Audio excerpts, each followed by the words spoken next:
धारावीमध्ये मशिदीचं अवैध बांधकाम तोडण्यावरून तणाव, बीएमसीचं पथक माघारी जात नाही तोपर्यंत मागे हटणार नाही, जमावाची आक्रमक भूमिका। राज्यामध्ये सातत्यानं तणाव कसे निर्माण होतात, धारावीमधील परिस्थितीवरून सुप्रिया सुळे यांचा सवाल, तर गृहमंत्र्यांनी या प्रकरणात लक्ष घालावं, संजय राऊतांची मागणी। मनोज जरांगे यांची प्रकृती खालावली, समर्थकांच्या आग्रहानंतर घेतले उपचार, मंत्री शंभूराज देसाई यांचाही फोन, जरांगेंच्या समर्थनार्थ धाराशिव आणि बीड बंद। विधानसभा निवडणुकीमध्ये शिंदे फडणवीसांविरोधात मजबूत उमेदवार देणार, आमदार बच्चू कडू यांची घोषणा।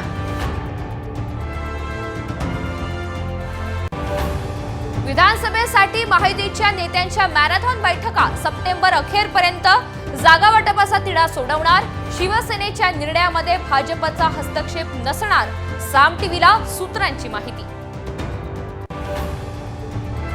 मव्याचा जागा वाटपाचा फॉर्म्युला सामवर, शिवसेना ठाकरे गट 100 जागा लढण्याची शक्यता, तर काँग्रेस 100, राष्ट्रवादी शरद पवार गट 84 जागा लढणार, सूत्रांची माहिती। उद्धव ठाकरे यांचं मराठवाड्याकडे विशेष लक्ष, आज छत्रपती संभाजीनगरच्या मतदारसंघावर पदाधिकाऱ्यांशी चर्चा।